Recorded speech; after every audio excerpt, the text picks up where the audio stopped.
Welcome to Witch Yes, a podcast for casual conjurings, witches in training, and a creeping awareness that you are not alone. I'm Alicia Herder. And I'm Spooky Terra. Boo! Ah!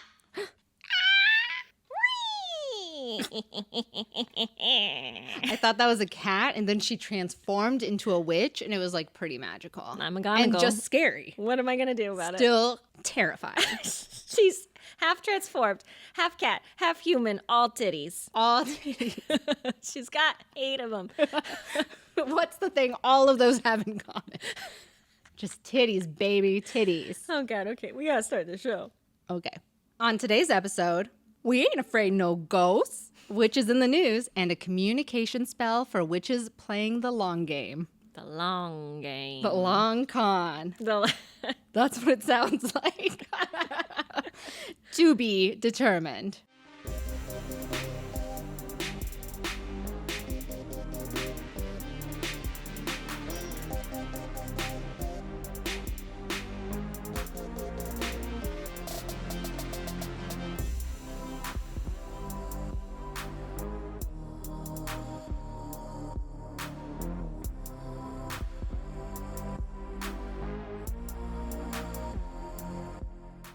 Oh, shit. We got it.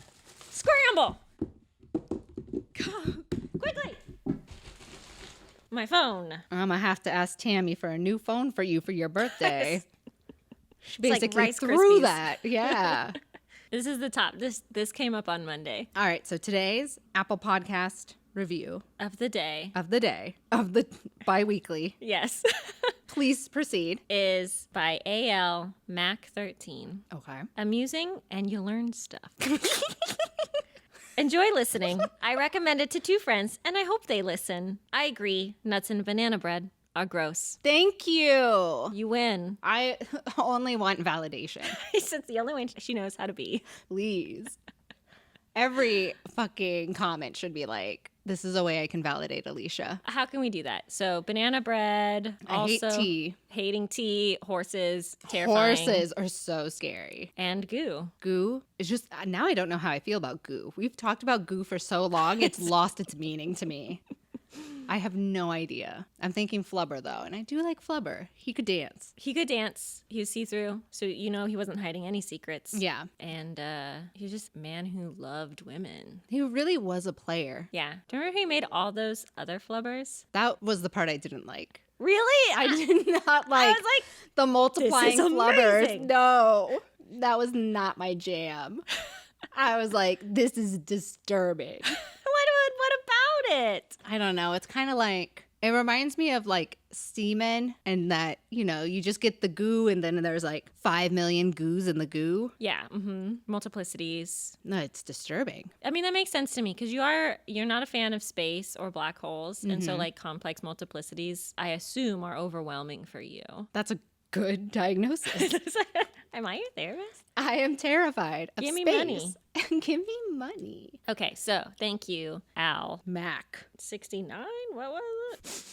13. Unlucky. Thank you, Al Mac 13. Okay, but we have other things we have to talk about also. We have something really exciting and important to talk about. Are you ready for this important news? Everybody, chop chop. Please Listen up. pay attention. Ears, eyes, nose, and mouth into the mental space for this information. Are you ready? All right, baby witches, we are once again doing an October fundraiser. What? Again? Again. Second year. Hell yes. This year we decided to keep our charity local to the United States since this country just loves being the messy drunk doll at the bar. She'll never reimburse you for that Uber, but you still love her. This year our charity will be Black Girls Code. Yes. Did you know, I love factoids, did you know that Black women account for only 2.5% of the science and engineering workforce? That's insane. That's sad. 2.5% of the whole workforce. Like, I don't know what that means. That's so many jobs. I think I looked it up and it's like there's 7 million occupations for science and engineering in the US total. So that's not including like all of the degrees and stuff. So 2.5% would be like something like 150,000, 175,000 in the entire United States. That's Gross. ridiculous. It's gross. Black Girls Code uses community-based workshops to introduce computers to young girls in underrepresented communities. The ultimate goal of Black Girls Code is to have these powerful, intelligent, computer-savvy young girls be prepared to apply and get that job in the STEM field. And they also have a goal to teach 1 million Black girls by 2040. Hell yeah. Hell yeah. So you may be asking, besides being a good person and helping young girls by donating to charity and, getting a tax write-off, why should I donate? Why are you asking this question? Of all the questions, you should just do it. Well, that's because Terra and I will choose 3 lucky baby witches to get their tarot read. Ooh. We did it last year and it was so much fun. It was so much fun. I was very nervous. I was super nervous. But they were all wonderful. I loved every single one of them. And I keep up with some of them on Instagram. I know. They lead very fascinating lives. So, same rules as last year. If you donate $3, you get 3 chances. If you donate $6 million, we'll be very mad that you haven't donated that much to our Patreon, but you will get 6 million chances to win. What are you doing with that kind of money in this economy anyway?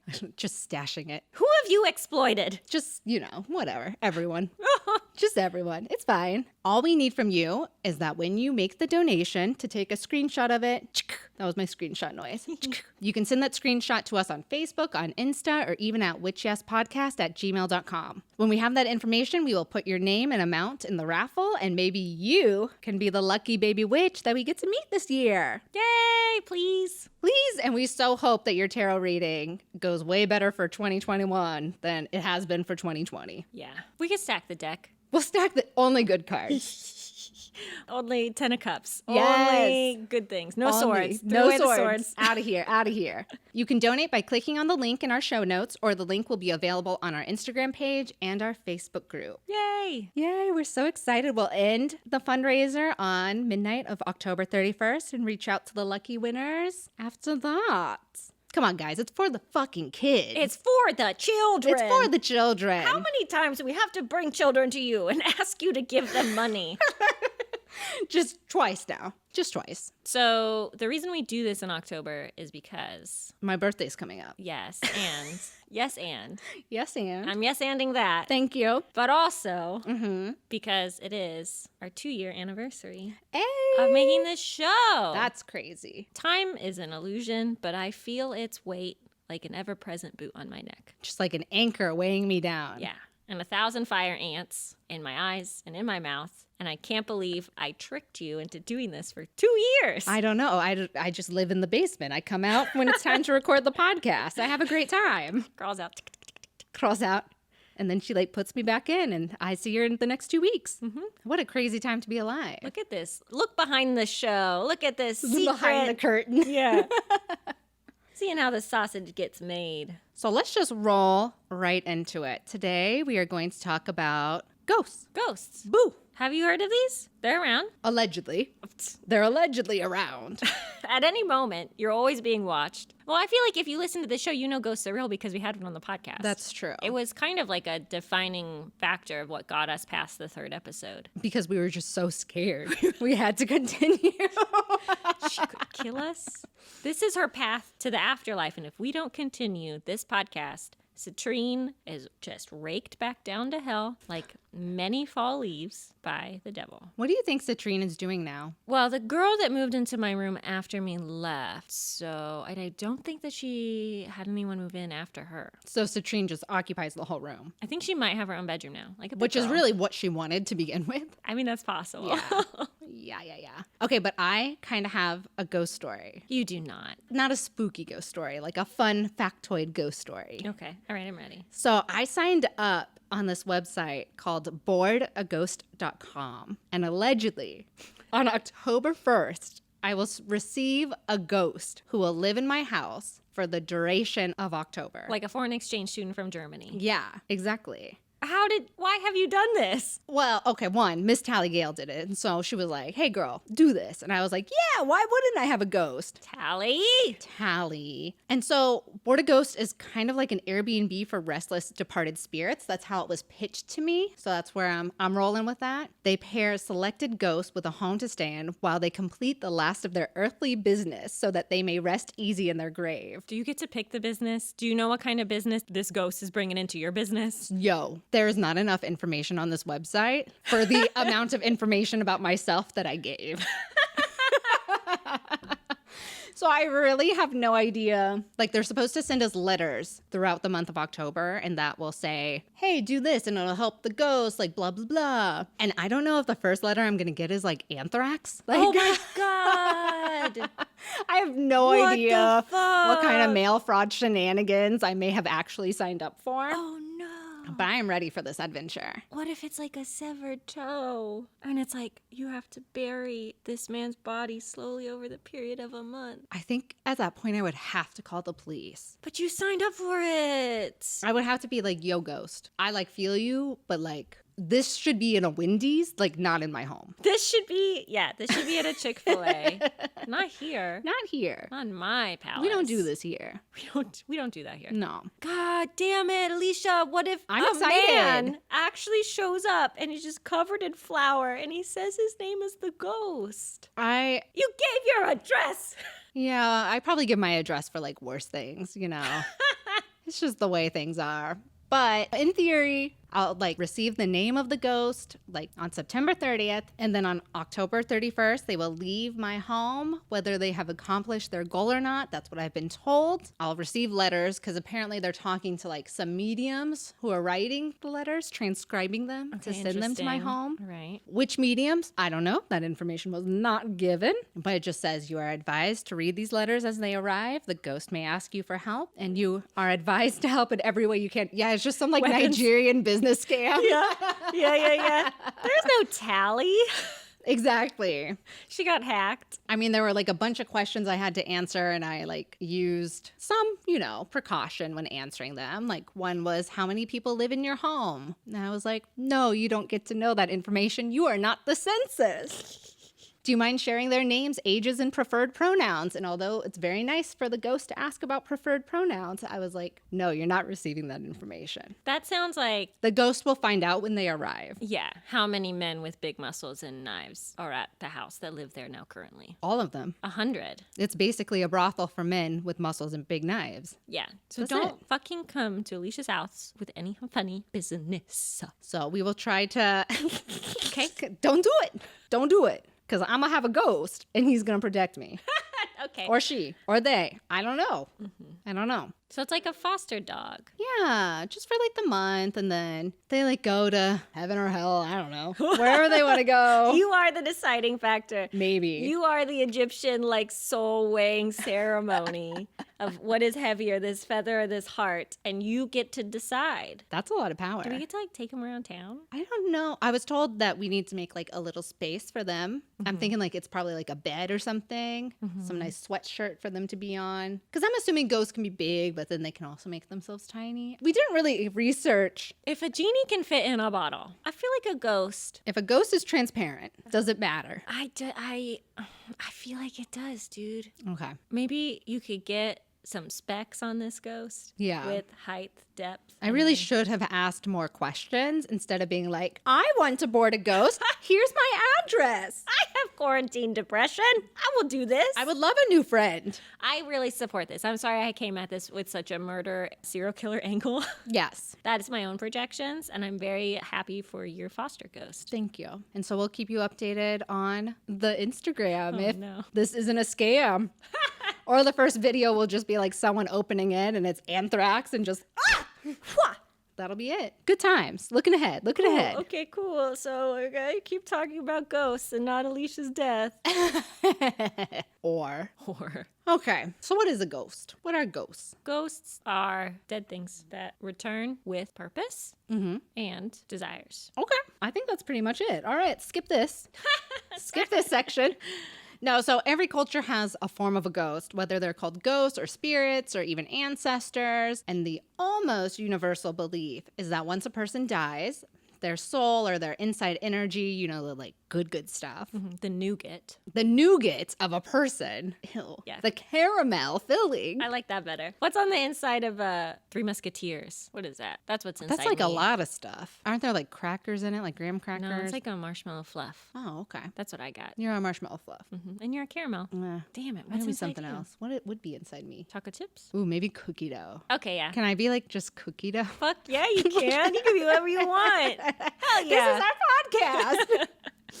So the cookie dough inside of someone can transition into either particles of some kind of outward breath that is sentient and takes on the characteristics of the dead person's personality. There are many theories for how long ghosts have been around. In a Christian context, you think of ghosts staying on the earth until they're ready to go to heaven or the afterlife. Sometimes it can be that the ghost has a duty to oversee something or someone on this earth before they leave, but other theories believe that the ghost may just have unfinished business. Oh, taxes. Taxes. They're like, I didn't do last year's taxes. Or that ghosts can only go to the afterlife when there is no one on earth who remembers them anymore. So some kind of Coco thing. Oh, wow. Okay. So wait, so they go to the afterlife after no one remembers them?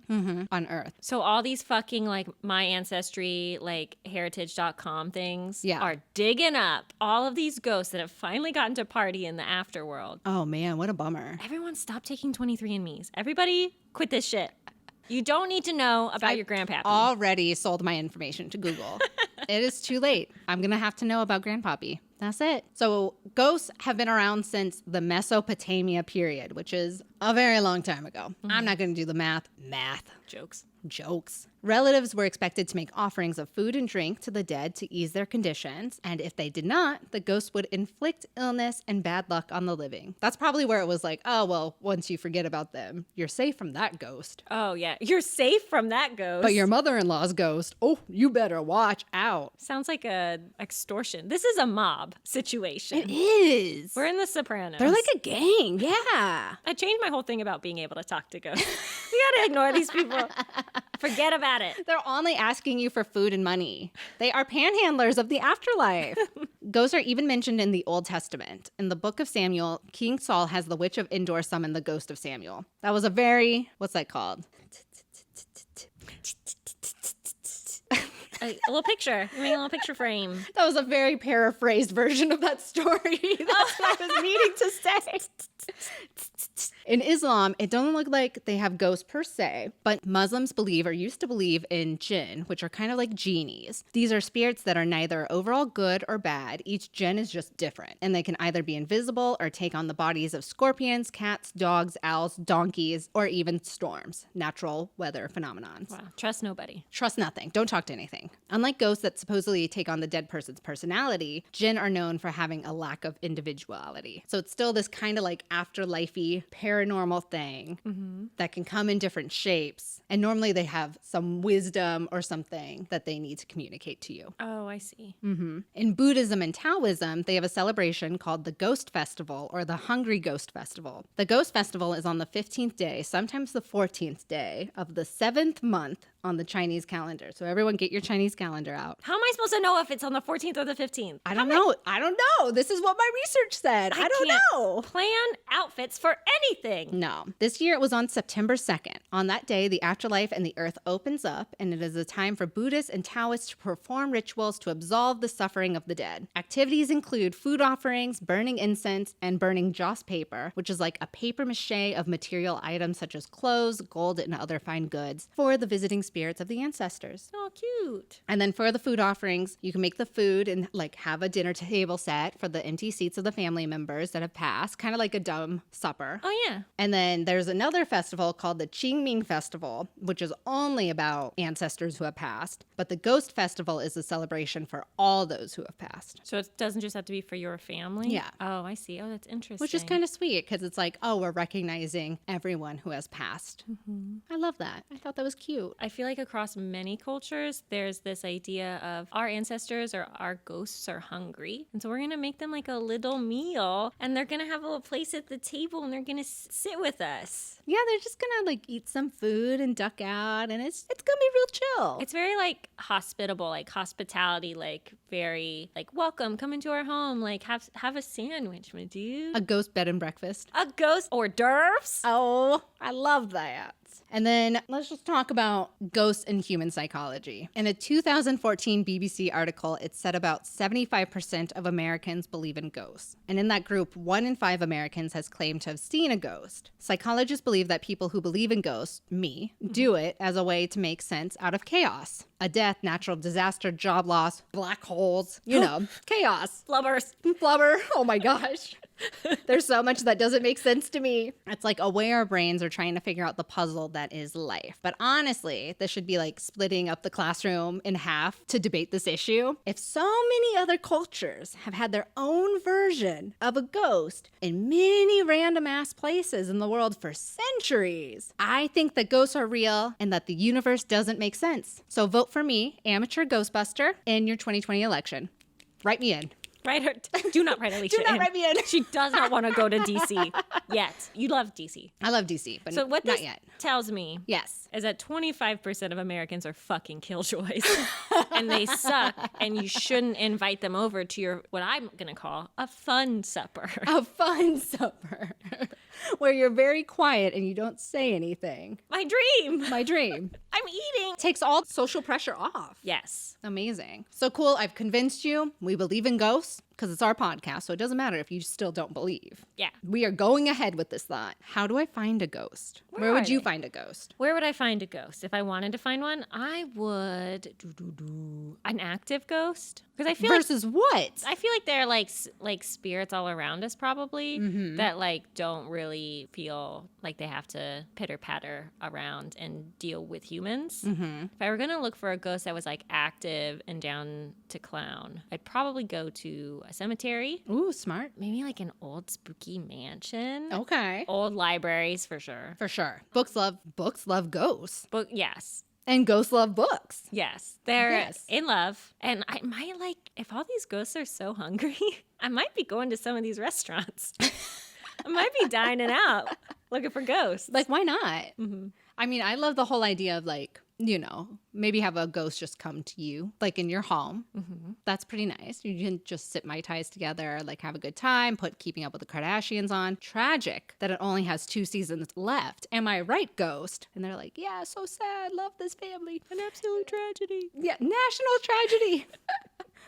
America's reality TV family.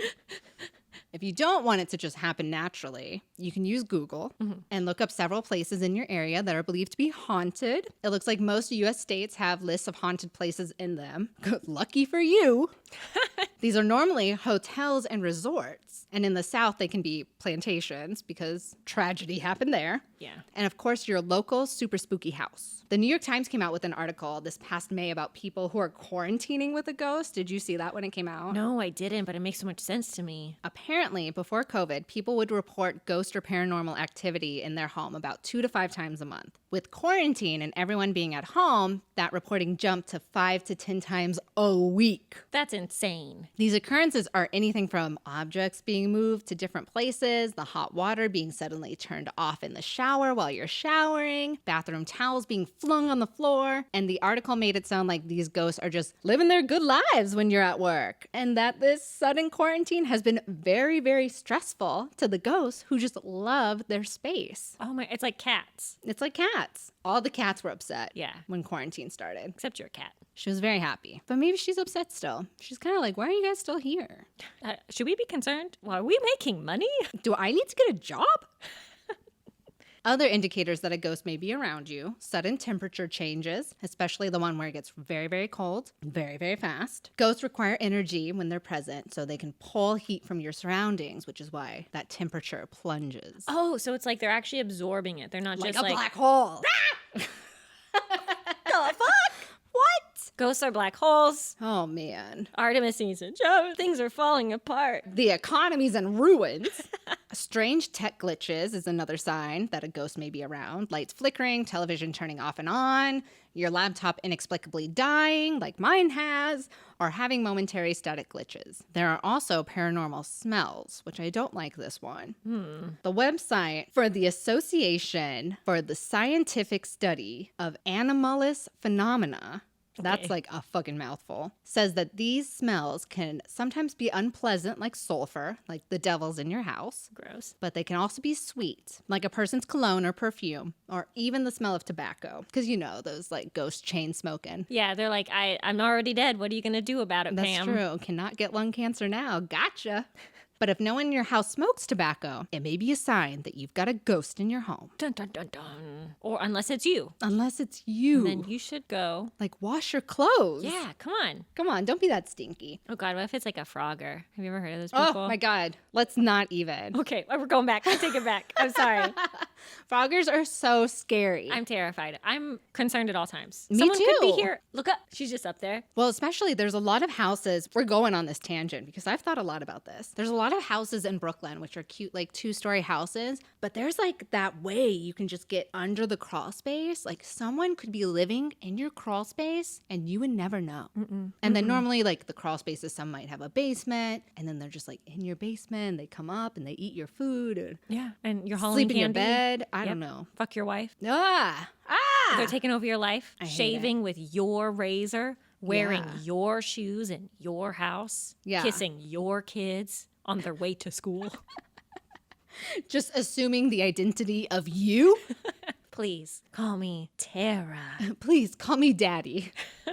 The last big indicator of a ghost in your home is how your pets act, because they smart little devils, these pets. Do they square up with one corner of the house every single day? Do they seem on edge with their eyes intently focused on something you can't see? So dogs and cats are known for being able to sense natural disasters before they occur. So of fucking course they would be able to know if a ghost is around. This makes logical sense. Oh, I don't like it. Is that why my dog would be staring at me? Because I'm a fucking disaster.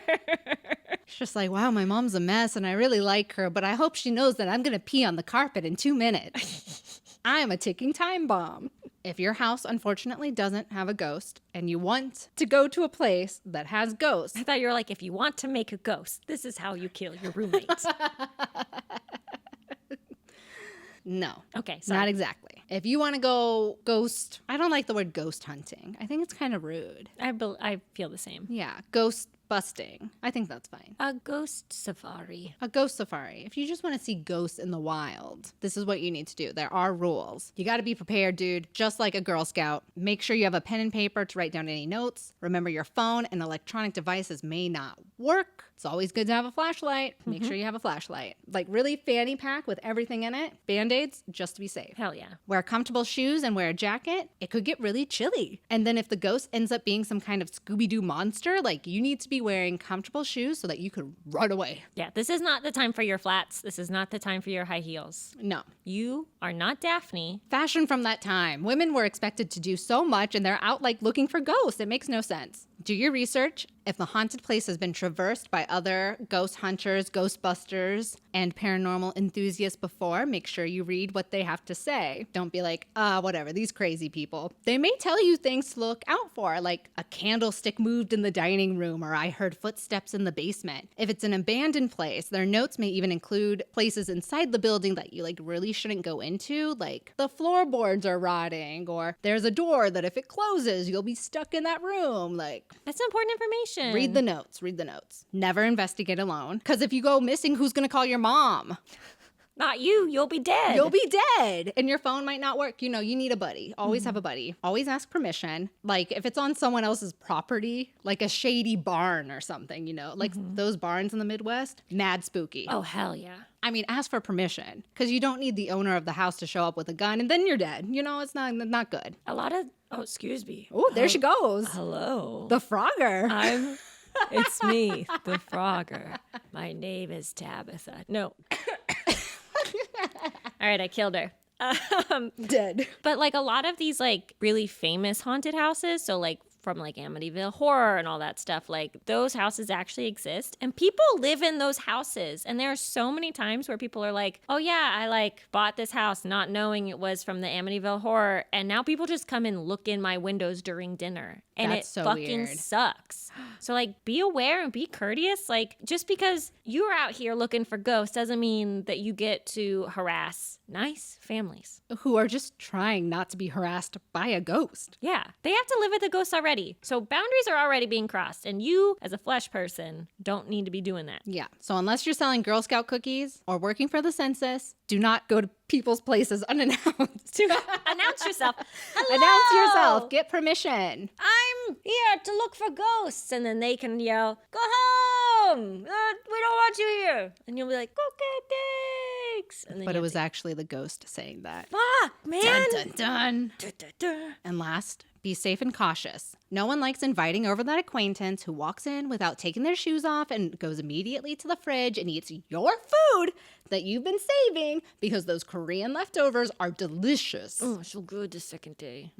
So don't be that person in a ghost home. Keep your shoes on, of course, but tread lightly. This is the ghost home, so you need to treat it with respect or it may kill you. I don't know. Ghosts be wild. Yeah. Okay, we found our ghost. I got permission. I'm safe. We brought Girl Scout cookies. I got Band-Aids, my good shoes, a flashlight, my friend, Your friend? and I found a ghost. Should I talk to this ghost? Well, the witch community has sort of a diverse opinion on this. Okay. Okay, so I'm going to give you the arguments for both sides. Okay. Perfect. So these are the arguments for no. Okay. Ghosts cannot give consent to being contacted vis-a-vis seance or summoning because you're just calling them up. Okay, so they have little to no control over the world around them and they are basically victims of circumstance. So if you are to contact them, the only moral reason would be to ask if they want to move on from this plane, and if they say yes, assisting them in that movement. So we fucked up with our Ouija board excursion. We get to make our own rules. So the morality, this is really interesting that you brought up like the idea of ghost hunting and like traipsing around and bothering these people. So the morality of ghost hunting and ghost hunting TV shows has also been long debated. Oh, interesting. So like should there be like a Hippocratic oath for ghost hunters who like profit off of this emotional labor for people that are like just really want to be left alone Yeah. and like going into places to agitate spirits so that they'll act up for like cameras is really exploitative, almost like kind of 1920s like freak show vibe. Like if you watch a lot of like Ghost Adventures and stuff, it's like people walking into rooms and being like, hey, what's up, you know, and Anyone like banging, here? Yeah. banging on stuff, and then it's like then they get to record like these really aggressive responses when, you know, maybe that ghost isn't, or that spirit or that person isn't inherently like an aggressive person. What if they were sleeping? Yeah, like would you be angry if you got woken up at 2 a.m. with lights in your face? Yes. And they're like, dance for us, Pinocchio. I'd be like, that's not my name. First of all. Please stop calling me that. Also, contacting ghosts could strengthen their hold on this world. So if they are emotionally attached to a place, person, or object, your interactions with them work to solidify that bond that keeps them here. And if the spirit is malevolent, paying attention to it could feed its power. So we've already talked about how like certain entities like feed off of the energy of living things by making things cold. By interacting with a malevolent spirit, you're basically like offering yourself up on a silver platter, like this delicious mini quiche. Hello, I'll take 5. And then you're surprised.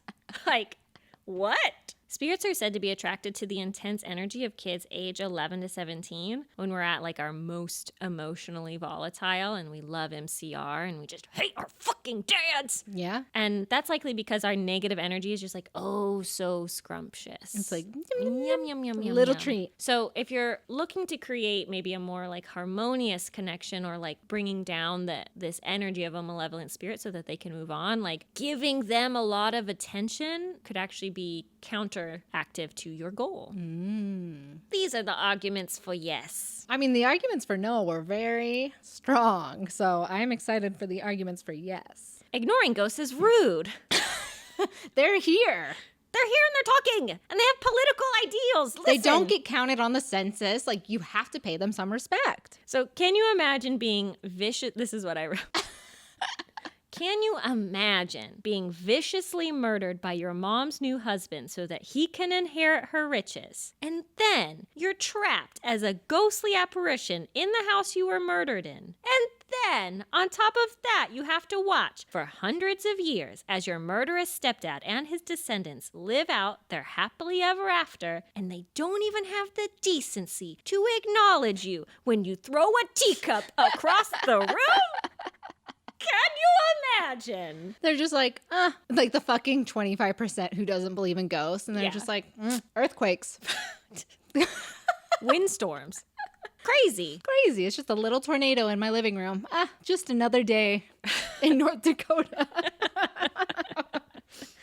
So I feel like, okay, ghosts are out here. They have social needs, and you can't ignore them like the rest of your problems. And have you ever been alone for 6 months at a time, trapped in a room you cannot leave? Of course you have. It's been your life. And you know how fucked up that is. Yeah. So pay attention to these ghosts. Okay, here comes some woo-woo. Okay. Here's number 2. Talking with spirits is something that living creatures naturally do. Mm-hmm. Okay, so how many parts of yourself are you willing to hide? How many parts of yourself do you refuse to accept? Humans and animals have been interacting with the spirit world for millennia. Ritualistically, religiously, individually, on a personal level, it is a part of our collective memory and culture as conscious beings to connect with our ancestors, chosen and biological. If we create a culture of silence now, where we don't talk to ghosts. We kind of block out our ancestors. We're just like sitting in this very literal physical body all the time. When we are ancestors and we have guidance to give, you're going to be entirely shut out. So fostering this culture that already exists and is very much like a part, I feel like very much a part of our spiritual experience, our duty as conscious creatures. Forgot where I was going with that. But I got these big hands. You were so into it though, and she's gesturing. I've got these hands, I'm making rainbows with them. I'm making rainbows, but just like, it's like a part of who we are. It's kind of like music. This is like the physical reason that music matters to us. Yeah. I shouldn't have had all that coffee earlier today. I know, dude. I'm buzzed too. Lost it. I'm feeling it. But, talk to spirits. I got another one too. Okay. Do it. So this is the section where I ask you guys to think critically about what you think you should do. Because whatever your comfort level is, wherever you are, that's like the point that you should be coming from. If you're in a situation where you're like a deeply empathetic person and you know what it's like to have like your rights violated and you feeling very violated and ignored when your boundaries are crossed, I could totally see why you would say, these ghosts can't give consent.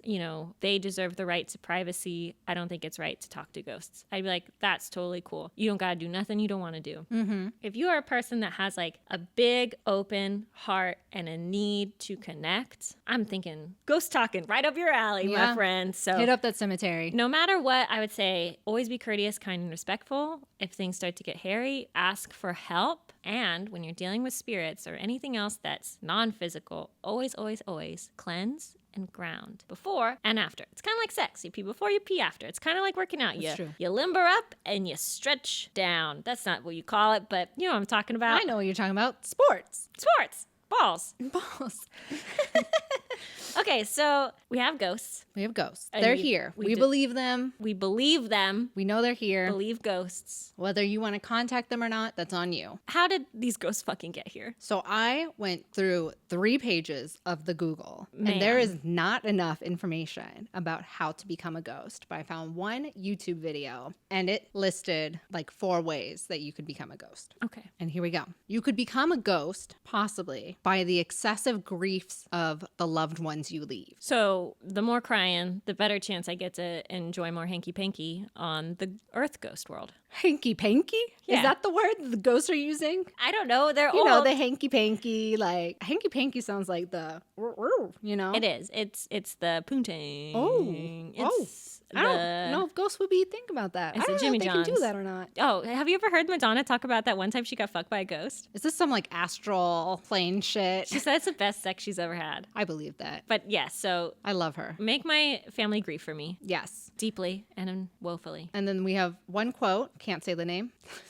Literally don't know how to say those words together. Sri Aurobindo? Sure. Sure. He said, grief too long continued does not help, but delays the journey of the departed soul. The one thing one should should not do is to hold them back by sorrow or anything else that would pull them nearer to earth or delay their journey to their place of rest. So it's kind of like all of your energy grieving the loss might actually trap them.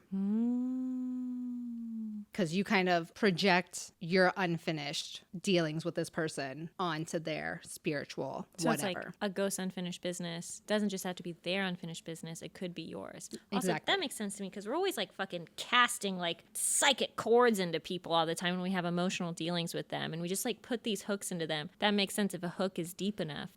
Like holding it as that spirit is being taken away. Yeah. I guess it's grieve, but don't grieve too much. Grieve. Grieve your own way. Yeah. Always grieve your own way. Yeah. I don't know how you can put limitations on that really, but I don't know. I don't know about that one. I don't know how I feel about that one. I think it's an interesting concept, but I don't really know. Because some people die like really horribly and really suddenly. And like that's a harder thing to let go than like, oh yeah, seeing someone like progress to dying, you know? I don't know. For you, the listener, to decide, I guess. We also have an attachment to material things. So if you like your house so much, like you love your house and you love how you decorated it and you love all of the clothes you bought and then how much you love and care for all the time you spent in that house and all the great memories, then you risk not being able to leave it. So now you're the ghost haunting your house just to stay at your house. That's why you got to take the old people and you put them in the home. Yeah. You take old people, you take them to the hospital. Drop them off. It's like you just drop them off and they cannot connect to any earthly possession anymore. It's like kindergarten. Bye-bye. First day of school. There you go. Make friends. Yeah. I guess it's like if that materialism is so extreme in a person where it's like my life, dead or alive, doesn't mean anything without the things I have, then you might possibly become a ghost. Yeah. Or be a creepy ghost doll. Oh, God. Hope not. Hope not. Those are too creepy. So love no one Love no one and love nothing. and love nothing. And then violent death. So don't have a violent death. Don't go nowhere. Don't go.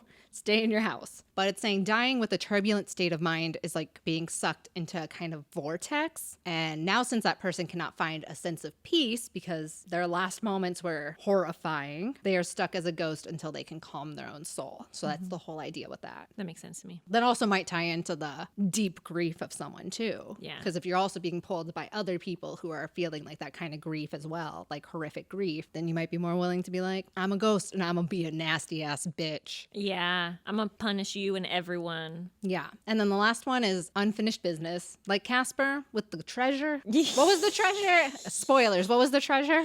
I haven't watched that movie in years. Oh, wasn't it a baseball mitt? I feel like you're right. And like a baseball, and he was just like, my dad would do this with me. And it was like, that's so touching. Oh, no.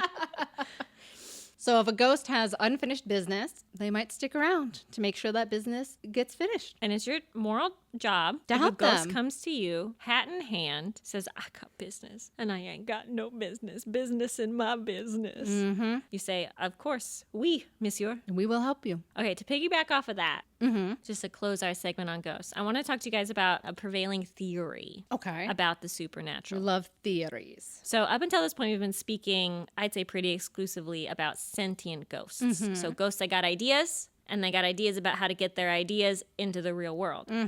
But what about ghosts that may or may not be sentient, who show no awareness of their surroundings, walking through walls that used to be doors, or calling out to people that don't exist? Oh, How do we account? I know. That one got me. How do we account for apparitions that appear as non-interactive recordings of events? Okay. I present to you the stone tape theory. Ooh. This theory professes that powerful, emotional, or traumatic events can be projected as a kind of psychic energy onto rocks, land, and everyday objects, recorded within their atoms, and accessed or replayed under certain conditions. Okay. This idea is thought to have begun around 1837 with Charles Babbage. Babbage. I always want to say baggage when I look at his name. Charles Babby. Good old Babs Good old comes Babs. in. He's like, I got this idea. Let me tell you my idea. I theorized that spoken word leaves permanent impressions in air particles through the transfer of motion from particle to particle. This is some COVID shit. Basically, so he invented COVID. Oh, okay. And this is how he's affecting the world. But the idea is that so your breath like pushes out and affects the particles around it, and that those particles interact with other particles that leave permanent indentations, so that like particles in motion have been placed into motion back from 1837. Oh, I hate that. So that his own fucking particles have been particling and partying around in our particles. And that's ghosts? I don't know. So then in the late 1800s, the Society for Psychical Research, you may have heard of them, began considering place memory as a possible explanation for ghostly apparitions. Could certain materials be more porous and therefore more likely to hold memory or information? Are there certain biological or structural setups or rooms that could be created to hold information better? In addition, what uncontrollable elements such as weather, position of the moon, etc., could add to creating a perfect storm of recording events or creating anniversary ghosts or road ghosts? Wait, what does that mean? What are anniversary ghosts and road ghosts? So I want to get into them in a separate episode because there's a bunch of fucking different kinds of fucking ghosts. There's these ladies in white. There are these ghostly road people. The orbs. But the idea is that everything has like this structure of atoms, right? Where it's like solids are like kind of like these little brick guys, and fluids are like these flowy guys, and air guys are like, we're everywhere, don't touch me. Yes. That like there are ways that you could set up these atomic structures that then you could trap like this information in it so that it can be replayed like a fucking movie. Oh. And that like objects hold memories in like the little tiny pockets of their being. So like this cup, memory. Beautiful cup. This phone, it doesn't have much memory left anymore. So like objects hold like everyday events or hold other kinds of memories, but like really traumatic ones are so powerful that the energy within them, if the conditions are right, can project out and replay. So you could watch like a Civil War battle or like those native Hawaiian war marches that march through the woods on Big Island. Like all of those things are connected to this place as recordings. That seems crazy. So fucking cool. That is really cool. Spooky. So as I said, I really want to do like a Vaults of the Obscure episode and all the different kinds of ghosts, women in white, road ghosts, fucking ghost animals. Amazing. And it's crazy. Also like all the ways that like we try to keep people from turning into ghosts. I like went down a bunch of rabbit holes about like coins on your eyes, coins in your mouth, burning fake coins to like give to you in the afterlife so you can get across the bridge or whatever. People that like bind their dead before burial so that they like don't come alive so again. You can't move. Yeah, it's fucking fascinating because it's like we are so concerned as a society of like keeping in contact in the afterlife, but we're so fucking scared of ghosts. It's like, I only want to talk to you on Ghost Facebook and only at certain times of the year. I don't want you to have access to me. Only holidays. Only, yeah, family gatherings and when someone else dies, really. Then we can talk. Then we can chat. And that's all I got to say about ghosts. Woof. That was a lot about ghosts, though. That was a lot. How are you feeling about ghosts these days? Well, I guess I'll see what it's like living with one and then make a decision. A little trial? Yeah, a little trial, right? Try before you buy? Yeah, you know. I think he'll stay. He's not supposed to.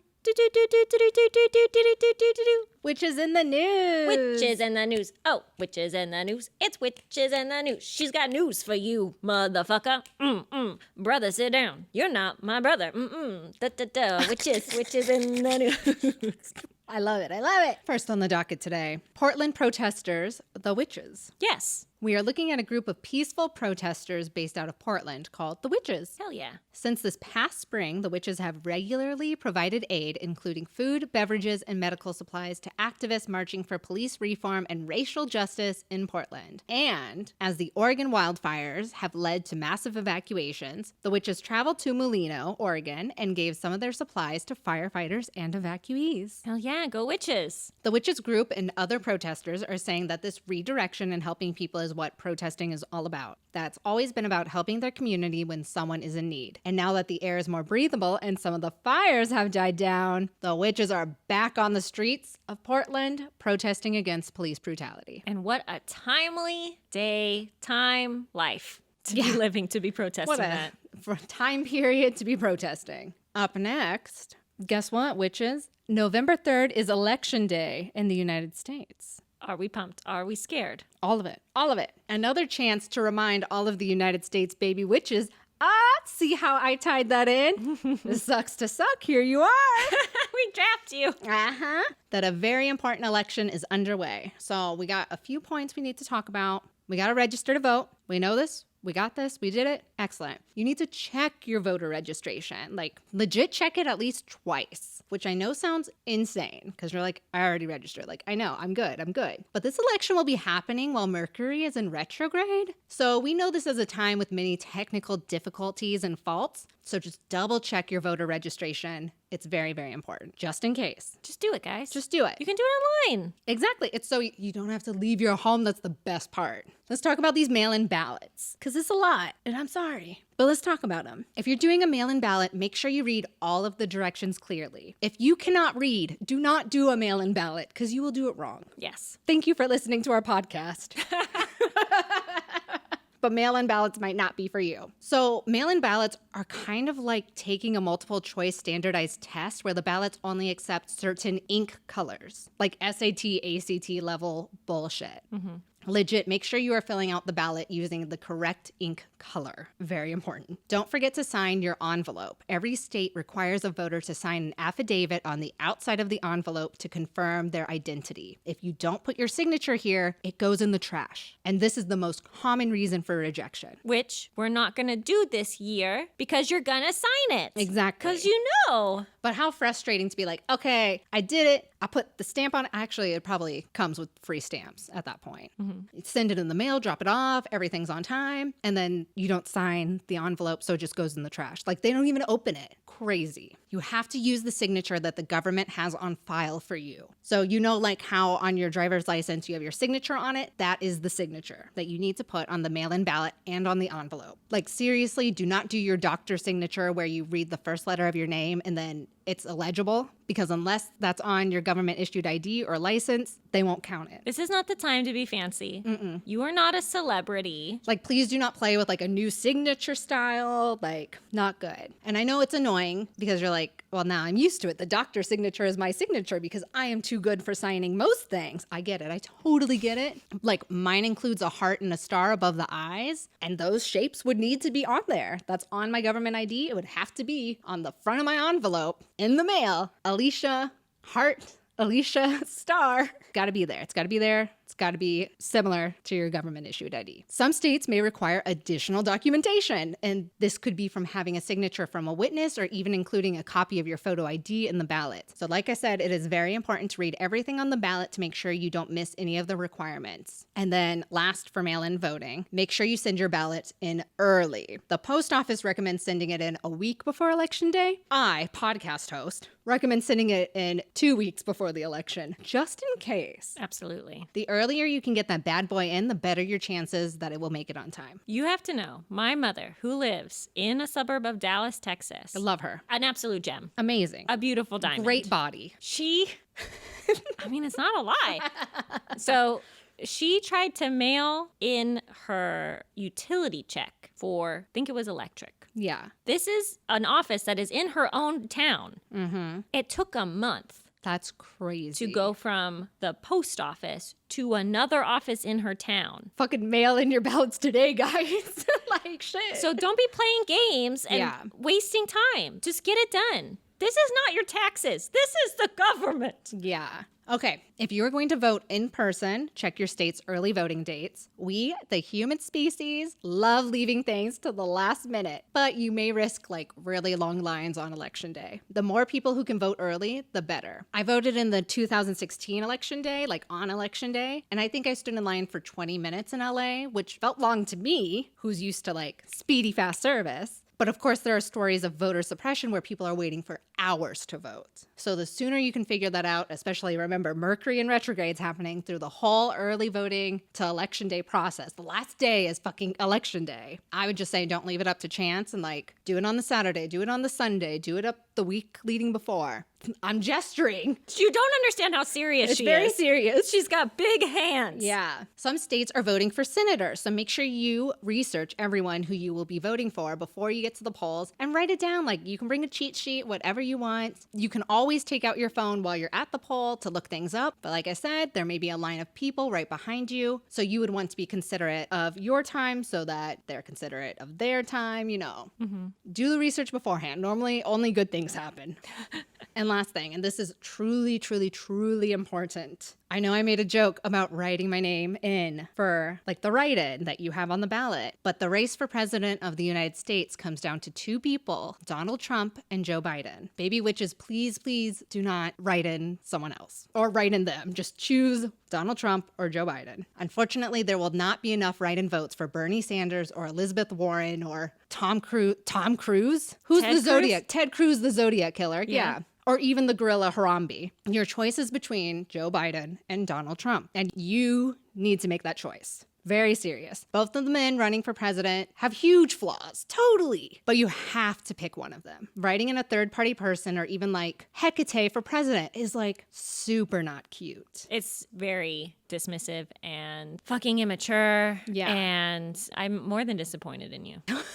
And that's just Terra. Think of how many other people you're going to disappoint who are actually your friends if you tell them you do this. And I'm the nice one. Yeah, she's the nice one. With an election that has received this much press and has such high stakes, for you to just write in the name of your cat, like it's only for your ego, it's not cute, it's not funny, and ultimately not doing anything for humanity. And we want to do as much good as possible. You have two choices. Pick one and live with it. Mm-hmm. Pick one and get out of line. Because the lines are long. Yeah. Pick one and early vote. Like, poof, go. All right, our last story, which the story before was totally about witches. Like, you guys are witches, you gotta vote. This story, Hulu's Pen 15 and introducing awkward preteens to witchcraft. If you're not watching Pen 15, I highly recommend it. Are you, Terra? Have you seen it? It's hard for me to watch. Oh my God, it is. It's real. I'm just like, oh, fuck, it's me. It is the most awkward comedy about life as a middle schooler through the eyes of two preteen girls, which, like, quick note, our protagonists are actually full-grown women playing two preteen girls, but their other castmates are, like, actually preteens and teenagers. It's so funny. It's really good. Everything from body hair to your first period to your first sleepover and getting your first kiss, like, all of it's addressed, and it's so awkward and it's so funny. They just released season 2, and in episode 3, the girls are confronted with witchcraft for the first time. They are in the woods when they hear tree branches shift and mysterious noises and find a picture of a woman named Wendy Rochelle Vickany. Through major leaps and jumps that only children and preteens can possibly make, they believe they have found a picture of the mother witch. Oh my God. It's so funny. Of course, they go into school and start trying to get nail clippings and hair from their middle school peers in the hope that their dreams can come true. Their dreams ranging from wanting to be blonde to wanting to own white jeans to wanting to save their parents' marriage. You know, all the preteen dreams. So I specifically love this episode because I was introduced to witchcraft and like Wicca specifically when I was a preteen. I somehow ended up with Silver Ravenwolf's Witches Chillers fiction novels. And all I wanted to be was a badass teenage witch who wore black and a pentagram necklace and solved local murders with her coven. Of course it didn't happen. No, oh no. But I love seeing how witchcraft resonates with the preteens. Oh man, we gotta make that happen for you, girl. I know. I gotta get my pentagram necklace and go back in time, I guess. Yeah. Yeah, that's a big one. In the preteen witch coven fantasy, do you also have to be a preteen? You could be like their den mother. Yeah, maybe. Or I'm like the old cool grandma. Yeah. Who like has all the witchy books and whatnot, and they go up into the what's it called up here? Attic. The attic, yes. I kept thinking cellar, and I was like, cellars are down, not up. At first I was like, skylight? Skylight. They go in the attic, they find my spell book, like my cat starts talking to them, like that will probably be my role. I love it. She's already making plans for Hunty and... I know. I'm gonna like map it out for them now. And that's been Witches in the News. Oh, thank you. That was so good and informative and powerful and empowering. Yay! And speaking of powerful and empowering, Let me tell you. tell me, please. Well, I'm telling you because I'm communicating. Oh my goodness. I haven't been a great communicator. Maybe I should have used this spell. Oh, here we go. It's called a Communication Balm. Oh, okay. It's by solitaryspellbook.tumblr.com. Thank you. I thought that this was really lovely and sort of on brand for our discussion today about the election and speaking and having your voice heard. And I found this to be a lovely long game kitchen witch spell that aimed to, quote, help you speak and express yourself in ways that are assertive, kind, honest, and well understood. I love that. Very rarely do all of those 4 things come together in my throat and then blast out at the people I'm talking to. I know. I'm normally like having 5 thoughts at once, and it's just like, Yeah. And that's why I got to write things down. And that's why it's very nice to find someone that shares your ability to communicate in such diverse, tiny, sushi-sized bits of information. Love sushi. So we're making a salve. You will likely need about 30 days total to make this because we're going to be working with the sun. So just in time for the election. Which is what I was saying, is just in time to talk to your loved ones about the election. So this is what you need for the first part. You need some dried herbs. You're going to need chamomile, rose, cinnamon, and orange peel. Okay. Then you're going to need about 4 or 5 parts skincare oil. So that's like sunflower, almond, olive, and coconut. Almond is on my shit list right now because it's very bad for the environment. So olive, coconut, sunflower. Okay. This is what you need for the second part. Beeswax, a drop of honey, a piece of star anise, and a small jar or tin. This is what you're going to fucking put all this shit in, okay? Okay. So for the first part, you're going to solar infuse the dry herbs into the oil. What the fuck? What does that mean? How? Let me tell you. So you're going to place the dry herbs into a glass jar. Put them in there with your hands, I guess. Perfect. And then you're going to pour your chosen oil over it, completely covering the herbs. So the size of the oil that you use is dictated by the size of the jar and the size of how many herbs. Okay. You're going to seal that fucker up and place it on the windowsill. Every morning, you're going to shake it, shake it, thinking of your intentions for clear thoughts, clear words, filled with honesty and power. You have things to say and you deserve to be heard. So after about 30 days, and I think you can kind of see in the jar like a sort of color shift, maybe you can do a little whiffaroo. You're going to open the jar and separate the oil from the herbs through a cheesecloth or some kind of really tight strainer. You can't just put it in a pasta strainer. You can't, that's not going to work. Okay? Not the same. Now you have made solar infused oil. Wow. Cool. Science. This is the second part. Once you're ready to work with this fucking oil, cleanse and ground your ritual space. Solitary Spellbook encouraged readers to use blue gemstones like lapis lazuli or sodalite. I think maybe you could wear a cool fucking blue robe. You could wear a blue wig. I don't really know. Whatever you want. You're going to melt the oil and beeswax together over a gentle heat in a double boiler, slowly stirring clockwise, manifesting and reflecting on your values. Add a single drop of honey once everything is melted, and then seal it by stirring once counterclockwise. Okay. Now hold the anise star, the little stars that they make, in your palm. I wrote Psalm. That's silly. That's okay. It's close. In your Bible, in your hand, whatever. Now hold the anise star in your palm and whisper to it the outcome you wish to create through open dialogue and honesty. Okay, place it in the bottom of the jar or tin or whatever it is you're going to put this shit in, and then pour your salve oil on top of it so that it reaches the top. Allow it to cool and then close your ritual space. So this mentioned, okay, you can put this sort of balm on your throat, on your heart, kind of like you're using a little Vicks Vapo rub. Oh, okay. But I was also thinking, okay, where's your heart chakra? Where's your throat chakra? Like these things that like rule your emotions, but also rule communication. I feel like those were really good places to use this balm to not only remind yourself that you have important thoughts and important ideas, but also to be brave, because it's really hard to talk about these things, especially if you have like really hard line parents or loved ones that sort of decided, you know, what they believe and what they value. If there is anyone that they're going to listen to, it's going to be you. And you need to have that conversation. You have the power. You do. I love it. Well, thank you so much. Well, thank you. And that has been our episode on ghosts. Woof. Boo. We would like to thank Marcel Pérez, our producer, Mallory Porter, our creative director, and Kevin MacLeod for the music we use each week. Thank you, Kevin. Kevin! I'd also really like to thank ALMac13 for their Apple Podcast review. I know it sucks to write reviews. Head over to Apple Podcasts, give us 5 stars. Please just write something. Write anything. You could write, I triple checked that I registered to vote. Or, I'm a ghost, and I also am registered to vote. I don't know how they're typing this. Like, ghosts these days are so technologically savvy. Oh, yeah. They know how to fuck with computers and be writing messages all the time. Oh, it's so crazy. On each episode, we pick a particularly juicy review from the podcast review tree and read it at the top of the show. And that could be you, like it was this time for ALMac13. Hell yeah. Our listenership largely grows through word of mouth. And this spooky season, we'd like to encourage you to pick 3 friends, your favorite friends, your spooky friends. The top 3 on MySpace, Absolutely. if MySpace were still around.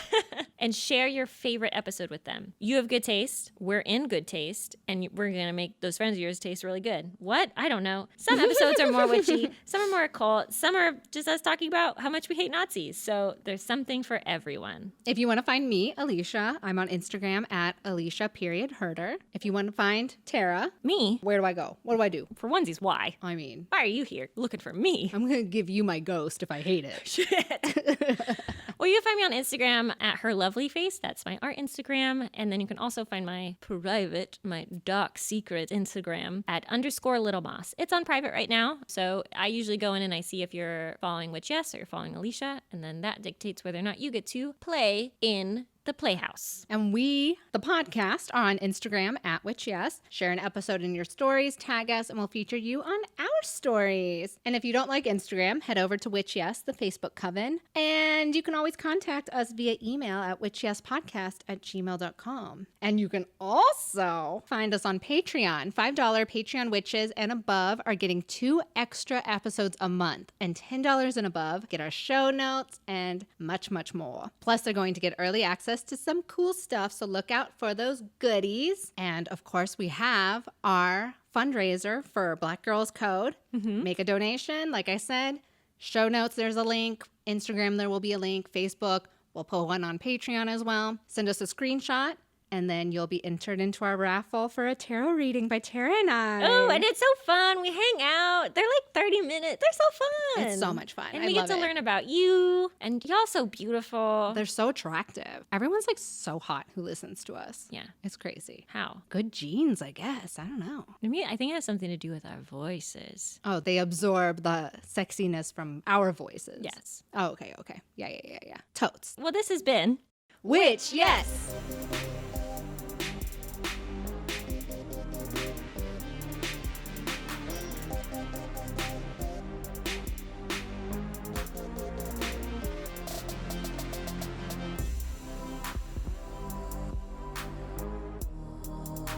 Go vote! Go vote. Register to vote and then vote after that! Whoop whoop. Thanks for coming.